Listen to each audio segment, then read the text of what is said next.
Welcome back, Fisker fam. We are here on the Ocean Currents podcast. Andrew Bock, along with Miles Sedgwick, and some special guests today, Gitte and Majd. We're really excited to have joining us as we dive into the Pulse and all these amazing announcements recently that have come up. And I think what would be helpful, Miles, is maybe if we started out with just a level set of sort of the lay of the land.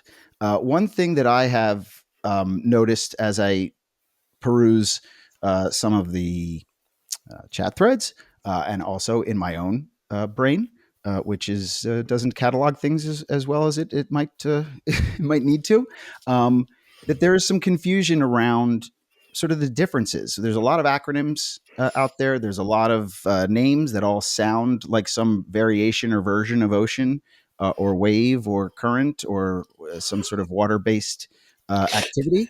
And so I think that has created some confusion for folks.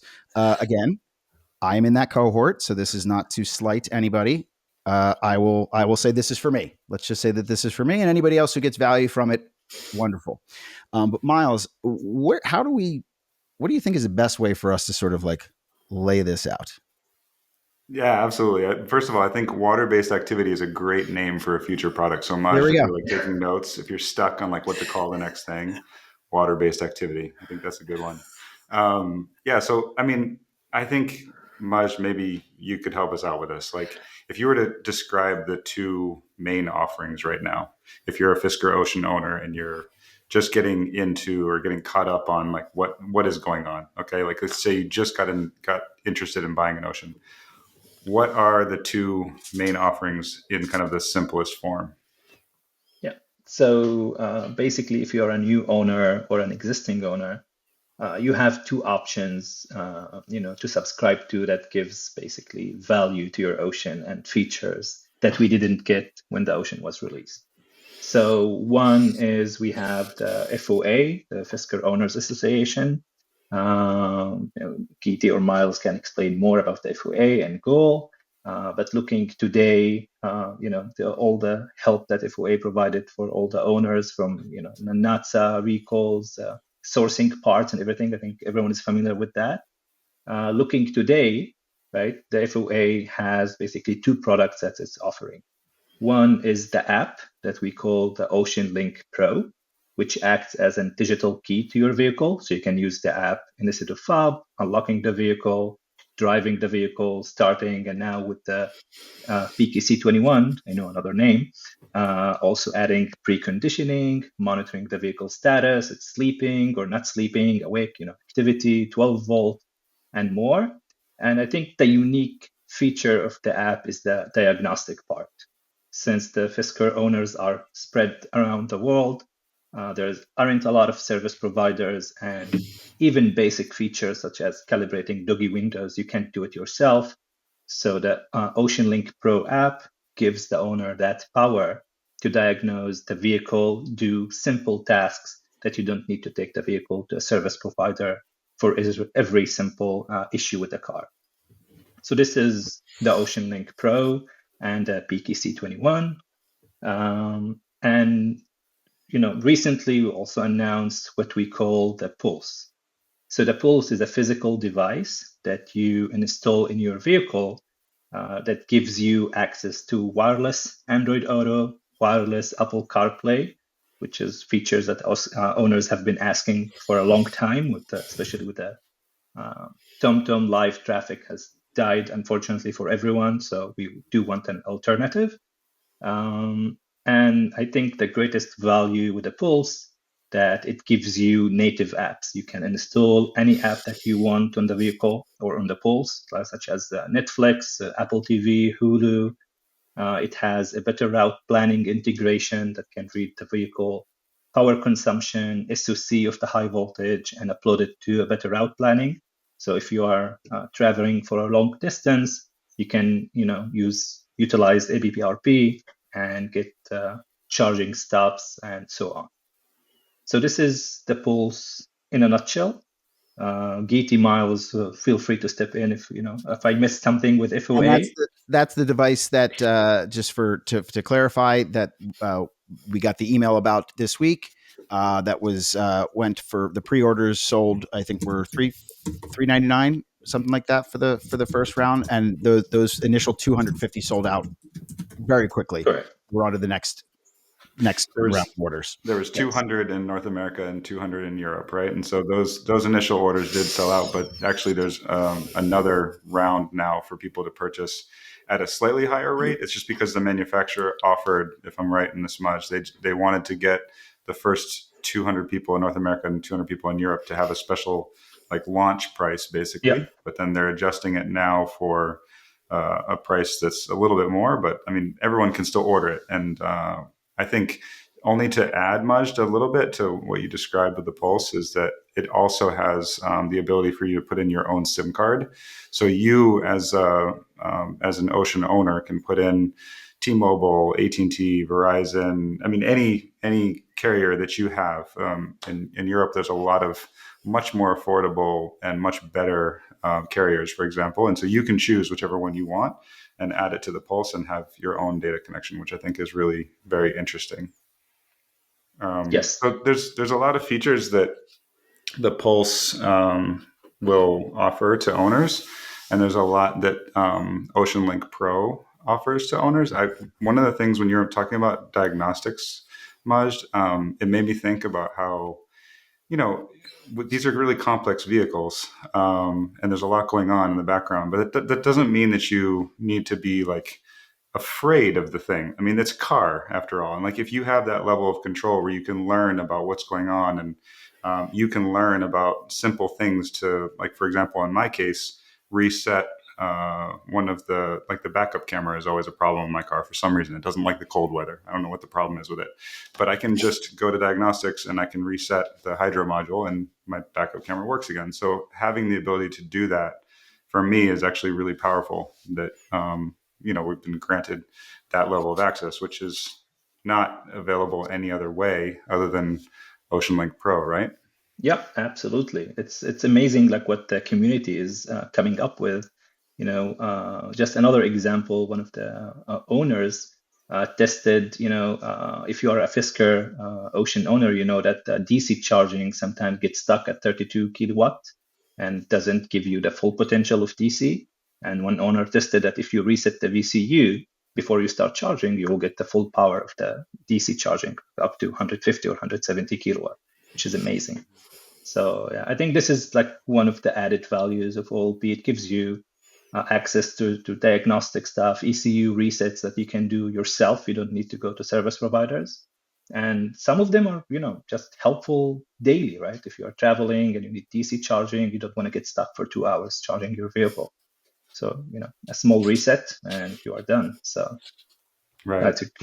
So that's, or if you live in a really remote area. I mean, the other thing, sorry, Andrew, just to jump in. One other thing is if you live in a remote area, which some Ocean owners live really far away from a technician, to be able to send them a report of like all of the error codes from their car, so they can look at it beforehand and actually be aware of what's going on, is really, really valuable. Absolutely, Andrew. Yeah. So that's some of our acronyms, right? So we've got OLP from the FOA, along with Pulse. That's one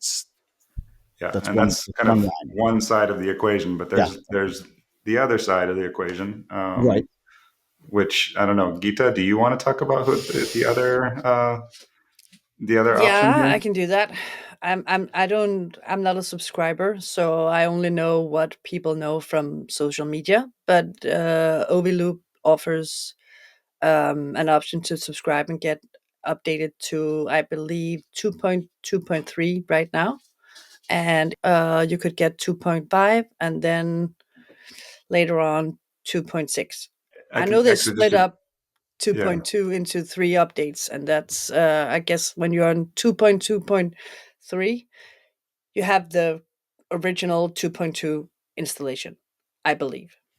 So 2.5, actually, just for clarity, 2.5 is out right now. They did release it. They're starting to install it on some cars and add some functionality. And then 2.6 is their big update that has like CarPlay and Android Auto with an accessory. But how does could you just describe for people how this option works for people? So you pay a certain amount per month, and what do you get? Yeah, you get a subscription, I believe, at $50 also, and you get connectivity and software updates, I believe. And the updates are done over the year. Right. That makes sense. Yeah. Okay. So if I and is there a name for the hardware that marries to the OVLoop, or is that not something that I have not seen anything? I don't believe there's a name yet. Okay. So we'll say it's the hardware. So is the from a 50,000 foot FOA with the OLP and the Pulse, and then American Lease with OVLoop / Indigo. That's developed by Indigo. Is that correct? Yeah. Okay. At the monthly charge for software updates and additional things, and there's also a piece of hardware eventually that will be needed for some of it. Yeah. Feels like we've got that. Hopefully that answers some of the, or clears up some of the confusion in a concise way. Obviously, we're not getting into the weeds about the specific differences between how everything works, but at least generally, I think hopefully that will help, help people understand that. Right. Yeah. I mean, I think at the end of the day, if you're either going to decide between being an FOA member or joining OVLoop, you're paying $50 a month, and you will get service. You'll get support from either option. So it's not like you have to choose one or the other, and there's like such a drastic difference that like your ownership experience is going to be terrible.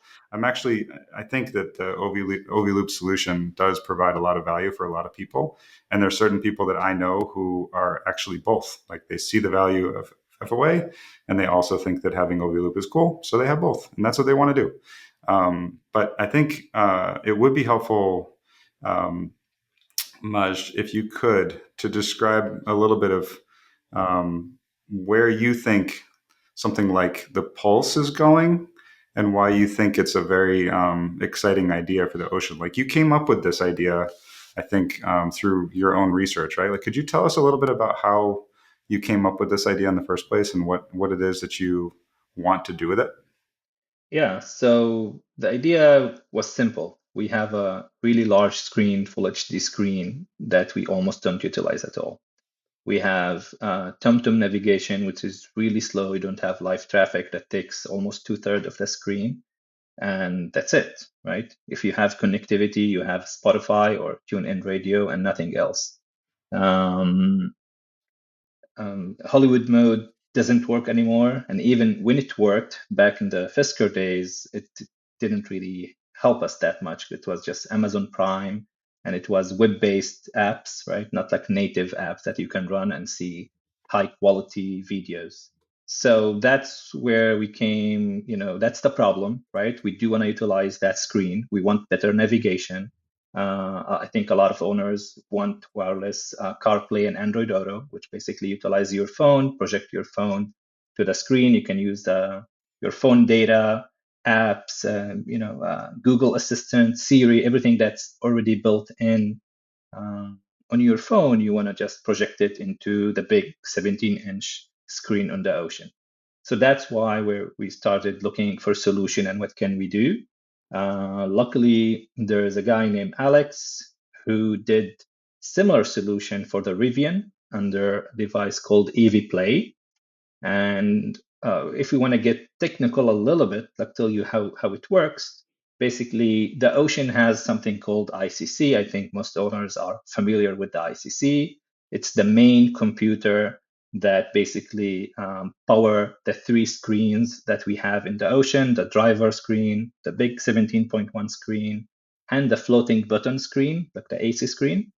And that ICC just has a cable. It communicates with the screen. What the Pulse does, it acts like a man in the middle. So it basically can tap into that cable and it can display anything on the screen.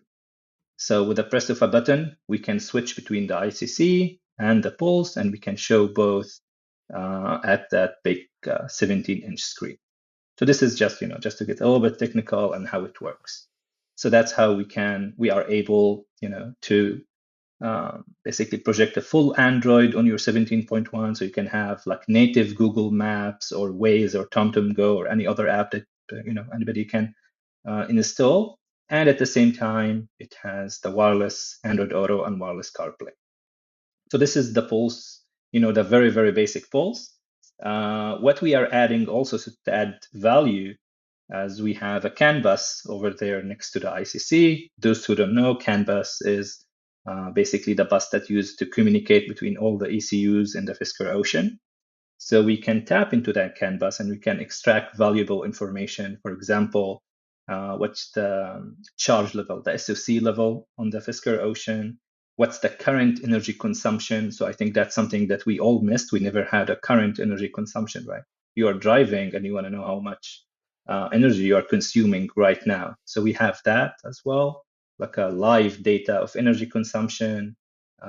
We can see the status of the car, if it's charging, what's the charging rate, and basically all the data that's available on the ICC, we can see it on the Pulse as well.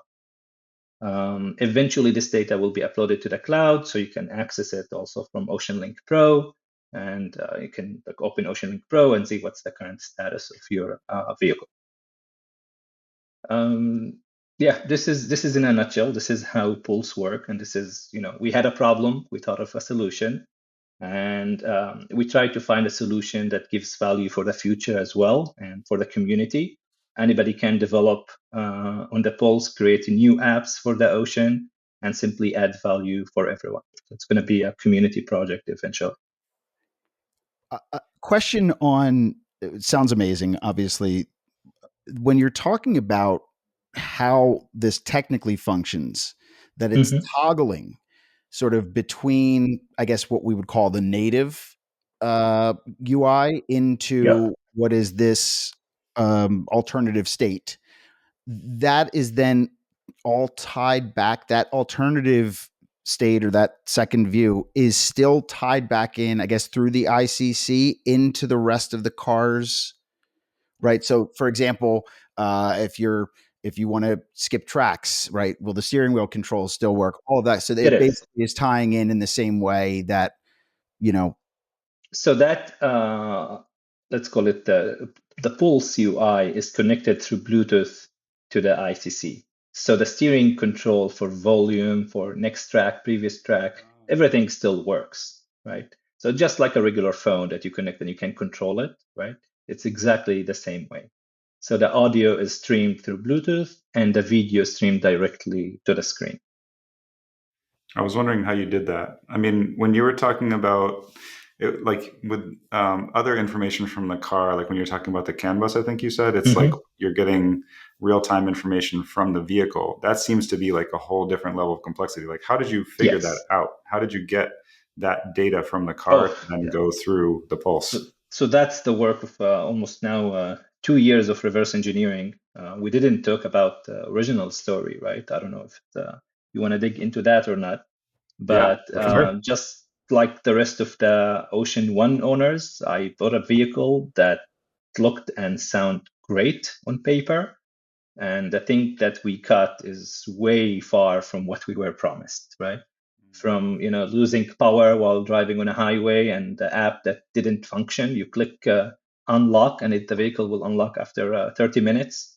Or I had at least 2 times that I pressed California mode on the app, it doesn't work.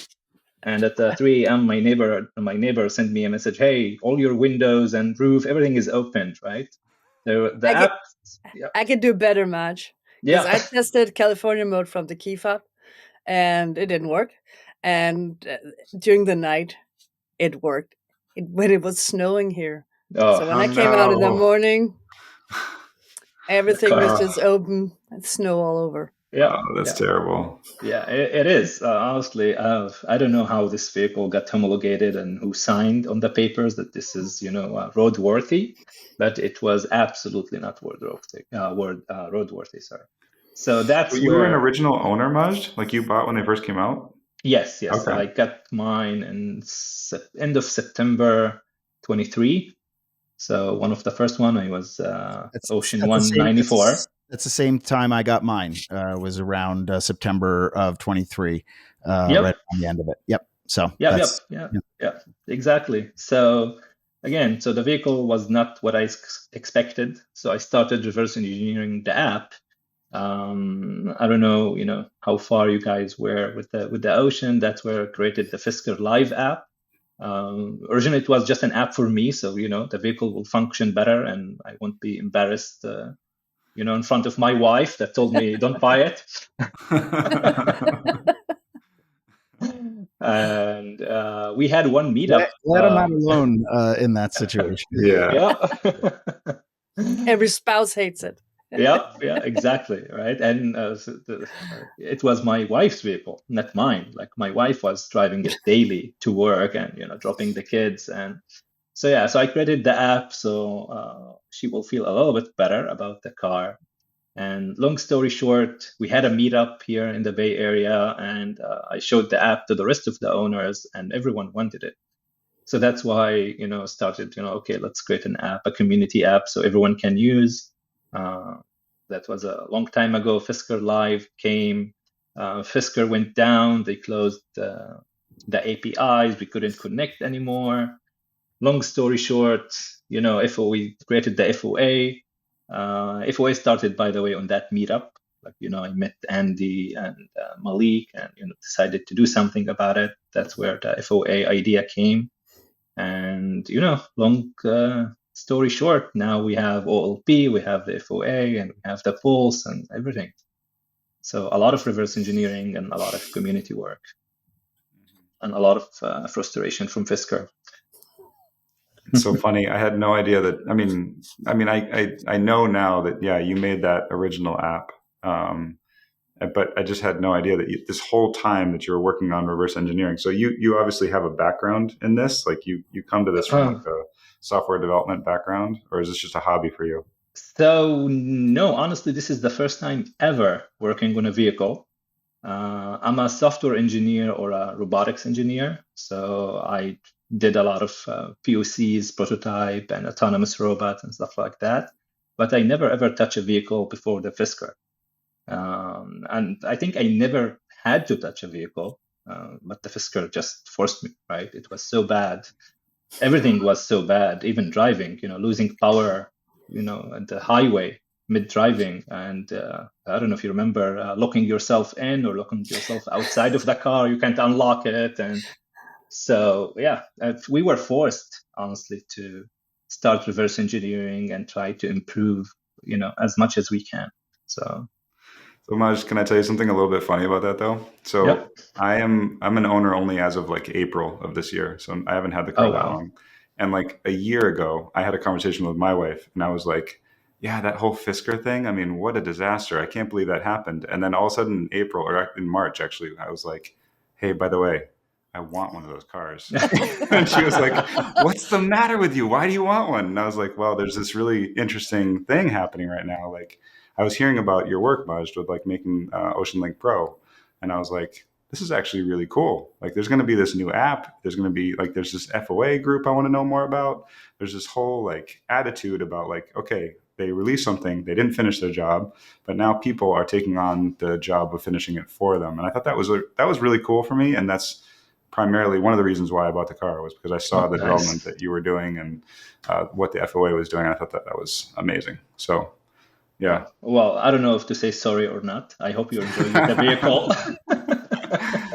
I mean, we're past the days of locking ourselves in our cars, right? Yeah. Right? Honestly, with the 2.2 or 2.2.2 or whatever you want to call it, it's a good vehicle, right? It's missing some of the features that we want, just such as profiles, memories, and through good navigation.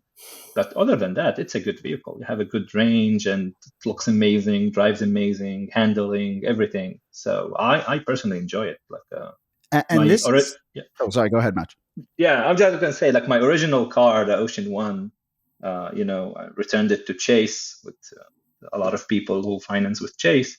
And just before they picked it up, I bought another one because I enjoy it. I really enjoy this vehicle. So yeah, sorry, Andrew. Yeah. And that's sort of my predicament as well, right? Is I've driven almost everything that's on the market at this stage from an electric vehicle standpoint.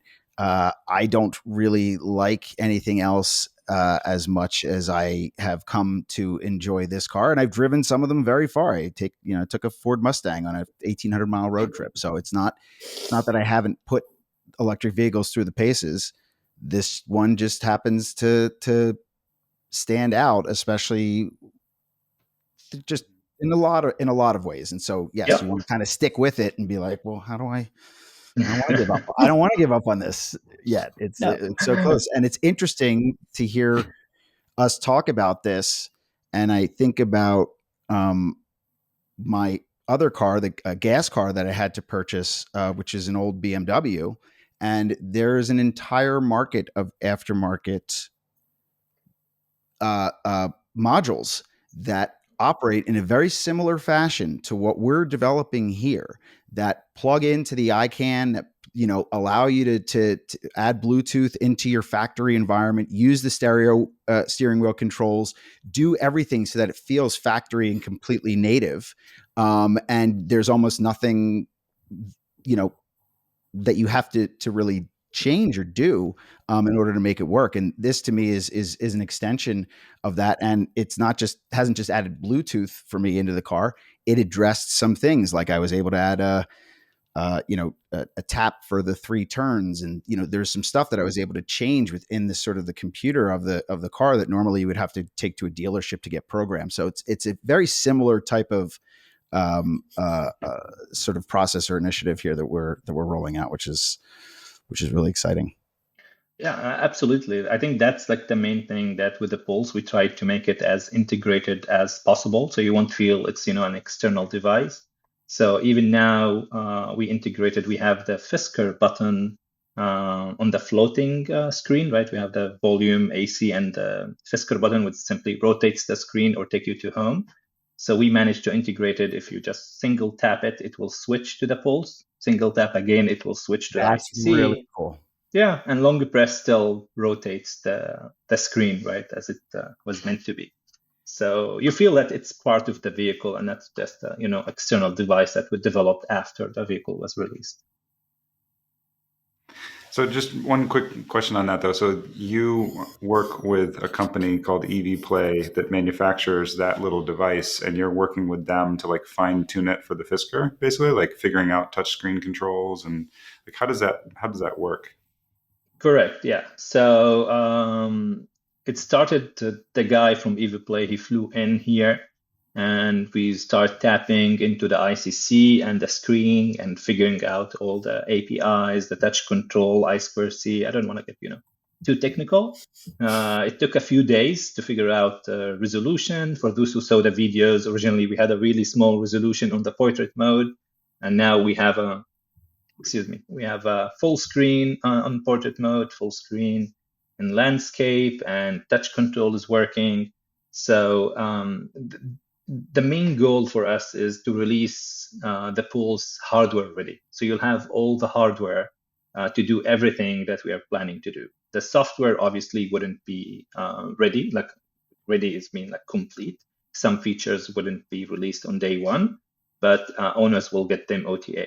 So as long as the hardware is there to do all the features from, as we said, from cloud, remote commands, scheduled preconditioning, all the PKC21 profiles, memories, easy entry, keyless entry. So all those features, we're making sure we have all the hardware that we need so we can implement these features. We do have prototypes for some of them. Not everything is already integrated, as we are focusing now mainly on the user experience, on the Android part, and the wireless CarPlay and wireless Android Auto, because these, I think, the main 3 features that everyone wants. Okay. And then I have a question for Gitte. We've been going for so long trying to come up with what does a roadmap look like? What are the most important? I mean, think about how many threads and conversations we've had since the inception of the FOA as it relates to what are the most important things? How do we start to address this? How do we understand how to prioritize things? How do you feel at this stage? I mean, having with all the work that you and the team did to really just sort of keep this thing on track and get it to a point where we're actually able to start to implement it. It feels like victory. I mean, we have this big kindergarten of creative people creating stuff and getting ideas faster than I can drink coffee. And it's been really hard managing things and like packaging it, if you can say so. It's like, what do we want to have in the OceanLink Pro? What do we want to do with this? And ideas pop up, and like Matt said, then someone uses the tools in a way that other people didn't think of, and new ideas is made. And yeah, so it's been interesting. But we're there now. I mean, this weekend we will start to install PKC21 on cars, and I believe that's, I mean, I feel very, very proud to be a part of it. We funded this, we made this. Not we, I didn't. I The royal mainly, we, collectively, yes. exactly. Yes. And it's, I mean, who does that? We run a car company That's what I think. between making My, dinner and walking the dog and and your job and your normal job, right? and my normal job. Right. So this is all things that the team has been doing. Yeah. It's, yeah. After the working hours, after the dog walking, after the dinners, after all that. Exactly. And we're here. And now, I mean, I don't know. I don't have the exact number, but the number of meetups that are now that are now listed and are making their way into the ether for these PKC updates is I'm doing a like an orientation call tomorrow evening. great. And we have like 106 volunteers that actually signed up and created meetups and are going to do the updates. And for And people, clarity, we're recording this on Thursday, September 18th. So she's yeah, Gita's talking about tomorrow, September 19th, as the meetups are coming. yeah. I don't even know what And day it is. Exactly. That's why I like to just level set when we're talking about, it's going to be tomorrow night. Yeah. Right. Well, and also, I mean, we have at this moment in time, again, September 18th, we have over 120 meetups. I think it's 121 meetups that are scheduled in less than a month, like less than a month. So there's a lot of people, and I'm amazed to see all of the places. We released a video that one of our members made that was like a visualization of like the pins on the map where all these meetups are happening, and they're happening all over Europe, all over North America. Like, it's just the coolest thing to see. Like all the different places. And Gitte, from, I think you said, how many people are coming to your meetup this weekend?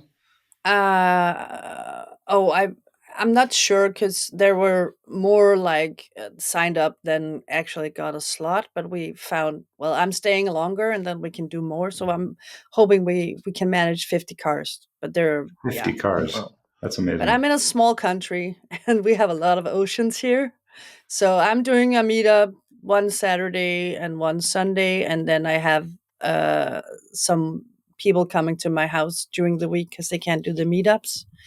And then I think it's very cool. You get to meet people and drink coffee and hang out and just it's an evolution of the coffee and cars concept, right? Most people do coffee and cars because they want to get together on a Sunday and be like, "Hey, look at the new header I put on my and it's like, for us, it's like, "Hey, do you know how to start your car? Do you want to turn the lights on? Let's have a meetup." So they're slightly different, but it is serving a similar purpose, and I think probably arguably more valuable, given that when we get together for these things, people are leaving having, in most cases, especially after this one, solved probably fairly material issues for themselves. And I imagine the PKC21 is going to be the meetups are going to be probably the most obvious in terms of the value and the change that people feel instantaneously, especially as it unlocks the the phone is a key and But all that. I've done a lot of meetups in my short Fisker career, or whatever we should call it. And usually there's always someone turning up saying, oh, my car has this weird problem. And there's always two or three other people that are saying, oh, but I read this on Discourse, or there was this Facebook post or something, and they figure it out. It's amazing to. So usually when I had my old car, it was a Skoda, you had to go to a shop and you had to wait like a month until they had time to look at the car. And usually they just plugged in a laptop and clicked four buttons, and then you got a bill for a lot of work. And it felt like you just reinstalled the iPad in the car or what. So yeah, Yeah. it's kind of cool. It's also, well, now I feel it's kind of cool to know that much about my car. I think it's important. I wish people took the time to learn more. I think about how Yeah. many folks I would tell they never open their manual. They don't look at it. They don't know how anything works. And to me, I don't know, throwing yourself down the road at 80 miles an hour in a 6,000 pound vehicle. Me personally, I would prefer to understand how that is how that is functioning and what my control over that particular apparatus is. But it is fascinating to see how many people, and that goes back to sort of, Majd, what you were talking about, the difference between when you said you've never worked on a car before. How different is it to have to say, oh God, I don't know how to do compression stuff and working with engines and gas. And this is more just like, okay, this is code. And this is some wiring, maybe a little bit, or some connectivity here or there. And that's really it. And that's a completely different. I watched a Hoovie's Garage video last night on YouTube, and they were doing a teardown of his Silverado EV. And when they took the frunk off of that and exposed the madness that is going on underneath that, his mechanic was just like, I wouldn't even know where to start. I mean, nothing even looks like a car here. Where I guess that's the steering rack. That's all I can identify. And so it makes sense that, you wouldn't have had to do it. And now you're versed.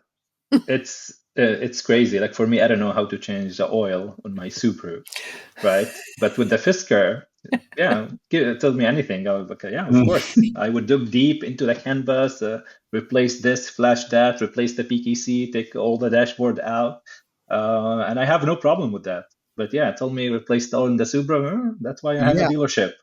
I do wonder how much we are assimilating and getting people comfortable with the idea of working on their own cars. I mean, just the various things, even the stuff that like Matt posts, under the Mountain Ranger. It's like, oh, you want to replace your windshield washer fluid reservoir sensor? It's people would never do this type of work themselves. So it's interesting to see, like, will this translate? And maybe some Fisker owners will start becoming a little bit handier, which is good in a world of AI. Use your hands. Yeah. Mm-hmm. That's I mean, the way you put it is perfect, Andrew. You're throwing yourself down the road at 80 miles per hour. You might as well know a little bit about it. I think that's totally true. Will it break? Yeah, break. Exactly. Does it work?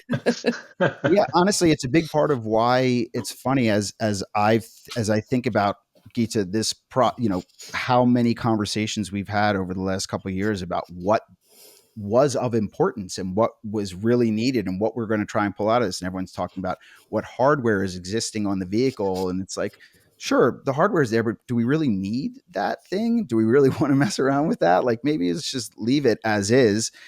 Just give me my automatic brights. I don't necessarily need an ADAS that's going to drive me, to Walgreens myself, right? I can do that. But I would, like to have those sort of more basic features that are on most cars at this stage. And I think that's the fun part of what we're unlocking here.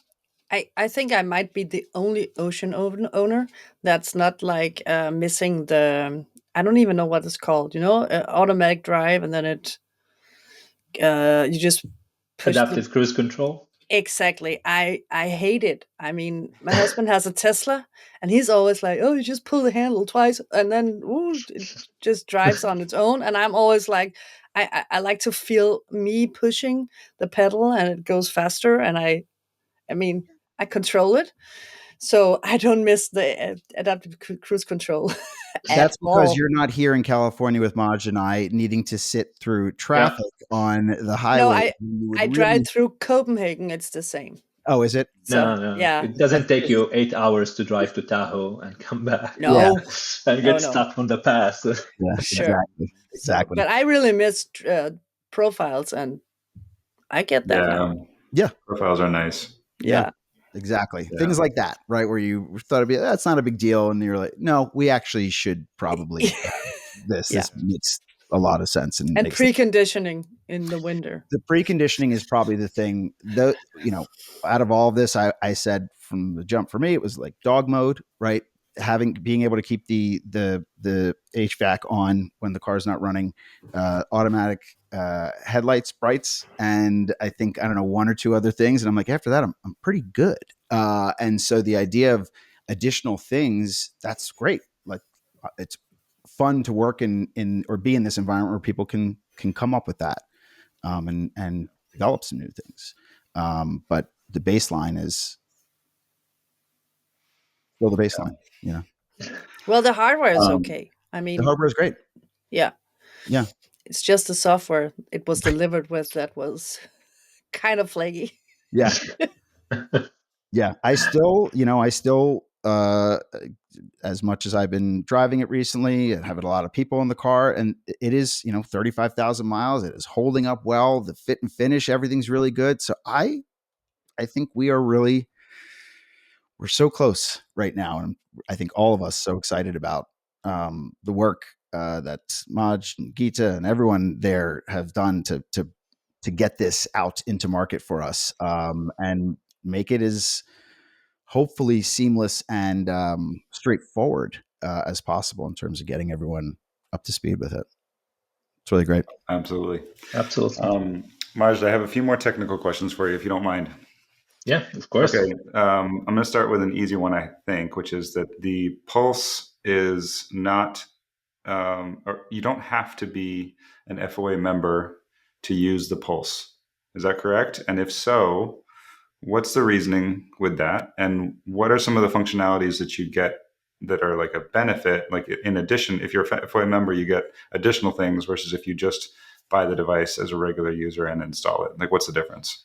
Yeah, so you can take the Pulse, install it without any internet, without any subscription, and it will work. You will have Android to install apps, CarPlay, Android Auto, wireless or wired, and it will simply work, right? You don't have to be a member of any organization for that to work. If you want the extra features, the cloud, to your car to be connected, so you can locate it from your phone, send commands, read the statuses and stuff like that, somebody has to cover the cloud cost, right? So that's why we will have subscription. Some of those features are exclusive for FOA members, everything that has to do with PKC21. One, you will need PKC21 installed on your vehicle for it to work. And second, you have to be an FOA member to get PKC21. So every feature that's PKC21 specific, that's going to be for FOA members only. Honestly, it's not like a clear path or a clear border. These features is for FOA members. These features are not for FOA members. We're still trying to figure out how we can do it best and to give value for everyone, basically. Yeah, more on that later.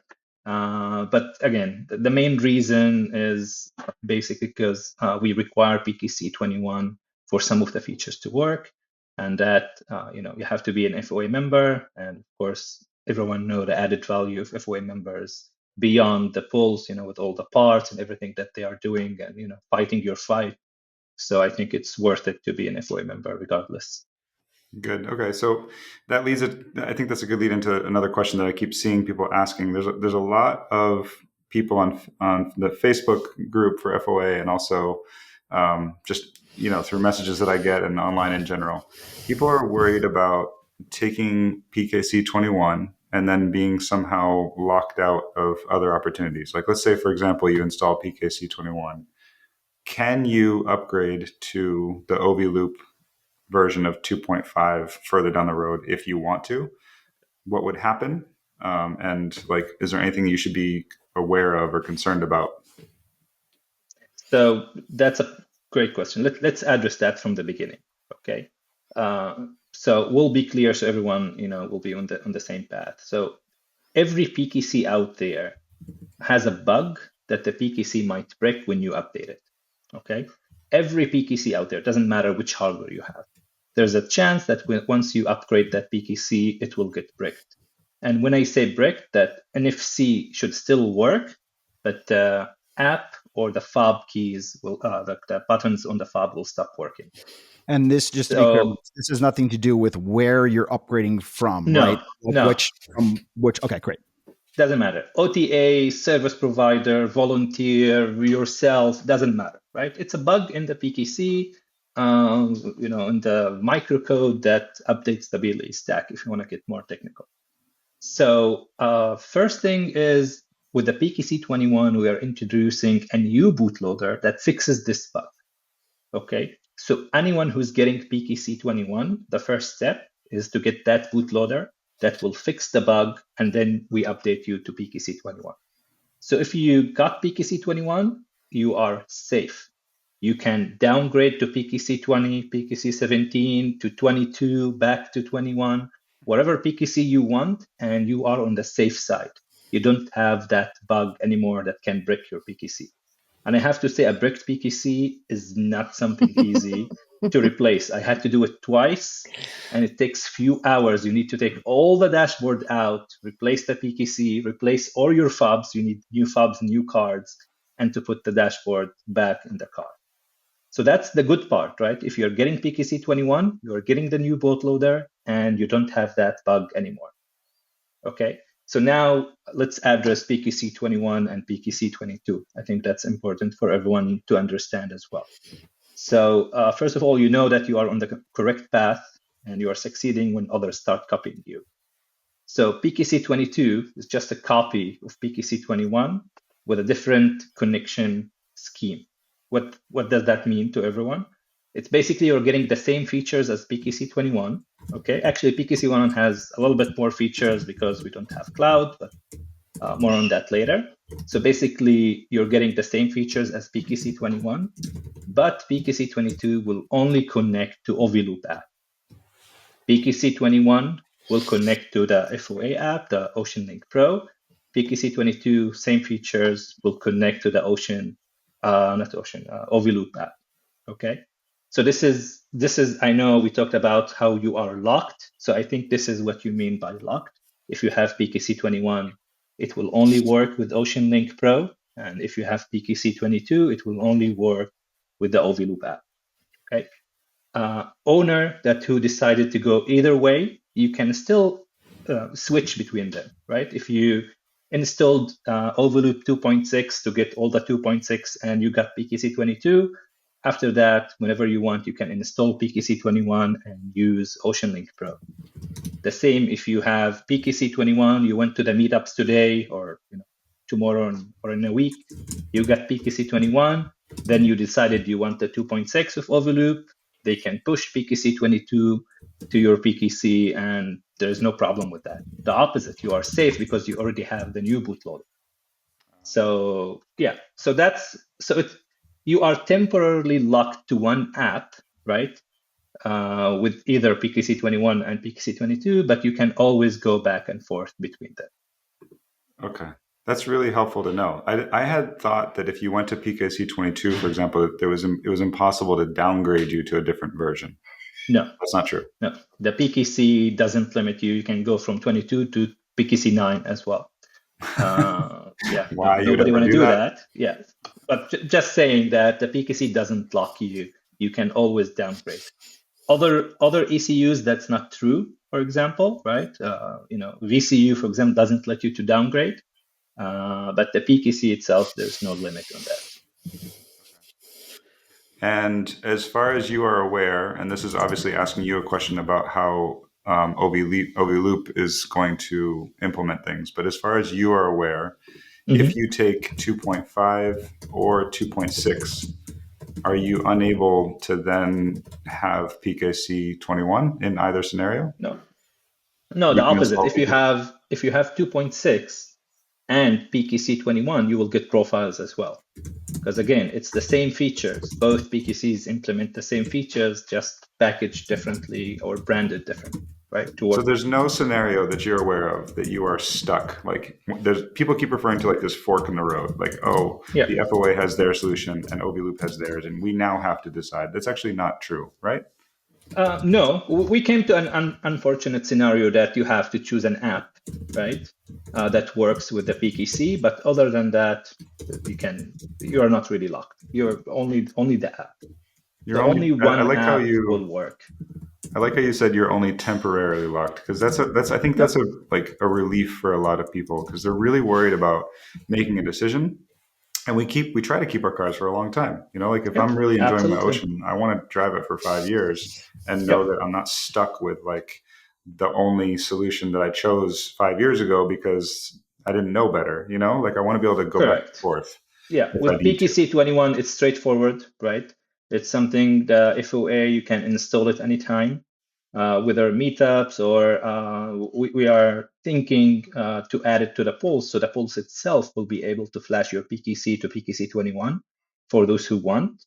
And I think that's something that we need to get into a decision, but maybe we can also add PKC20 into the Pulse. So if you want to use OVLoop app, for example, I don't know, you got sick of OceanLink Pro or FOA, whatever, you want to just switch to a PKC that works with everybody, that PKC20. So you'll be able to flash it yourself and use any app that you want, because both apps work with PKC20. Okay. So again, that's not a promise, but that's something that we are looking into as well. With one small little caveat that you can't have, from my understanding, you can't have both apps running simultaneously. Like, correct. Doesn't it gets if you're on PKC20, for example, and you have OVLoop, and then you try to use OceanLink Pro to connect, it's going to have problems because another app is already connecting to the car, right? Correct. So only one app can connect at a time to the PKC. Usually it's the OceanLink Pro that makes problems because OceanLink Pro runs in the background. So it lets you stay connected to your PKC. You have the consistent persistent notification that you can use. You have the widgets, so you don't really need to open the app. So if you have OceanLink Pro with the widgets and the persistent notification, and even if the app is closed and you open OVLoop app, it wouldn't be able to connect to the PKC because the OceanLink Pro in the background is already connected. So the PKC can connect only to one user at a time. Yeah, so if you have both apps, you have to close one at least. Andrew, Gitte, did you have any other technical questions, or is any of this like confusing? Because I think it's good. This is like a really, really good conversation, I think. And I think maybe even this segment of the show, I might even like want to cut this out and post it, because this addresses so many of the comments and questions and concerns that we're seeing from people right now. Like people are, I don't want to use the word panicking, but like people are definitely concerned about this. You know, they want to make sure. I think that's why I wanted to address some of the confusion at the top. Gitte, what were you about to say? Yeah, it's just, you get all these options out there, and I generally think people are afraid of just like, if I select option A, I'm locked in, and there's no one, at least from the people I know, that wants to lock anyone in. I mean, that's not the way to treat members or people or owners or whatever. We just want to provide a better option, so you don't want to choose another option, if it makes sense. Gitte, I want to comment, in what you said, that we didn't want to lock anybody in. So, and I get asked a lot, so why then PKC21 doesn't work with OVLoop app? So I just want to explain that part. Okay, sorry, like to interrupt you, because I think that's important. So PKC21 uses a different connection method, which is much more secured than PKC20. With PKC20, the connection wasn't secured. Somebody can hack in the middle and control your vehicle. So PKC21 used a secured connection. The way both apps work, we get something called SDK from Chevalier that we integrate into the app, and that's how we communicate with the car. With a PKC21, because it uses a different connection, OVLoop app stopped to be compatible. It's not like the FOA or the members. We wanted like OVLoop app to be incompatible with the PKC21. It simply used an old SDK that can't connect securely to PKC21. So I think it's important to clarify that point, right? We didn't want to lock anybody with the FOA or anything, or make OVLoop app stop working. It's simply a different connection. Similar to PKC22, that they use a different connection and OceanLink Pro can't communicate with it. So yeah, I hope that clarifies it. That does make sense. So it's basically we changed whatever that handshake was, and in that handshake change off, it changed. I'm fully versed on this stuff from my professional career as well.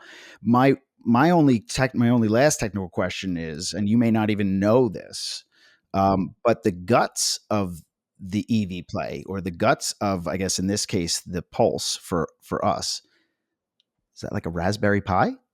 That we're, is that we're talking about using sort of that, is that kind of the technology that we're building off of? So it has multiple boards. It's not just one board, right? It has one board that's always connecting and communicating with the canvases and stuff like that. And it has another board that's based on Raspberry Pi, very similar to Raspberry Pi, that wakes up when the vehicle wakes up, and that's what runs the Android. And it has another board, which is the CarLink, basically similar to what OVLoop uses with a 2.6. CarLink kit, that what creates the wireless Android Auto and wireless CarPlay. So it has a bunch of boards that work together. We can update each one of them, OTA as well. But to your question, like the main board that runs the Android, it is based on a Raspberry Pi. Yes, yeah, Raspberry Pi, without an SD card. Okay, SD card is not reliable. Right. It's not. Yeah, that makes sense. Yes. Yeah, yep. Exactly. Interesting. Cool. Yep. Use those over the years. I just have one other. Now, this is my last question because I think, Majd, you've given us like so much really, really great information. But if you were to look right now and just say, okay, in like 3, 4, 5 months, Pulse is working, people are installing them, everything is going really well with Pulse, and you have another exciting idea for the Fisker Ocean. Do you already have ideas lined up? Like, are you starting to think about other ways in which the car needs to be improved? So, or at this point, are you like, I'm like up to here, and that's all I can think about is the Pulse? So right now I'm really up to here, right? Because with the Pulse and OceanLink Pro and the PKC21, it's, we have a lot of tasks, and we want to see everything working correctly. But unlike Gitte, I love adaptive cruise control, lane keeping, and all the stuff. I love when I double do in the region, it just drives by itself. So I did start working on Comma.ai or OpenPilot, which basically adds a lot of capabilities to the Fisker Ocean. I put that project aside, to focus on the, I think, more important tasks. But eventually, once the Pulse out there and so the software is stable and we have most of the features, I do want to go back to the Comma.ai and just have basically a self-driving car. So that's cool. The next project. That'll be fun. Awesome. Need to convince Gitte to use it, but no, but you might convince my husband. I was going to say, I feel like it's a lost cause on Gitte, and I'm probably with you on this one, Gitte. I will be very, very trepidatious about my use of full self-driving. Well, not full, but at least highway assist. Highway assist. Highway assist, traffic jam assist. These two are I loved when I cross Europe or on going from north to south. I mean, I actually drive there. I'm not just like a passenger with a steering wheel. I'm actually driving my car to Spain. It's not. Yeah. Driving me. Yeah. That's cool. I'm with you. Yeah. I'm not, but You're also younger than me. I'm old. Yeah, that's right. Give it time, Majd. Maybe you'll age into the demographic that prefers cruise control and not having to get too low into cars.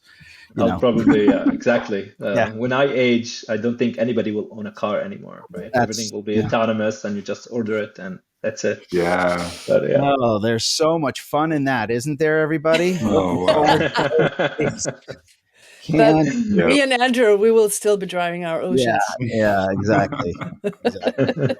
Well, guys, this was an amazing conversation. I think we answered and dove into a lot of unknowns here, and gave people a little sort of visibility into what's coming. I mean, when did these meetups start? Tomorrow? Or sorry, this weekend? Saturday. Yeah, Saturday. Yeah, so I know mine in the Bay Area is next week, the 28th of September. Looking forward to that one over in Hayward. If for anyone listening in the Bay Area and hasn't seen that, please go onto the FOA site and check it out, along with the other 120 plus meetups that are on the calendar. Yeah, it's amazing. So it's pretty amazing that everyone's patience and perseverance and energy has gotten us to this point, and it's exciting. I can't wait to pull away next Sunday and actually know that I'm going to have a functioning app for this car that you and other members financed. Exactly. It's a community finance project. Amazing. Totally. And to Miles's earlier point, that's what's kept me on this ride. Right. What's kept me on this ride is I am a car person. I have always wanted to own a Tucker. I don't have the money for that. And so this is my version of a Tucker. And the ability to actually have input and some semblance of control over this is an added benefit and bonus, and just makes it that much more exciting. It's actually kind of funny because this is the closest I will ever get to an Aston Martin. So yeah, I feel you. Exactly what I said. We'll leave it on this.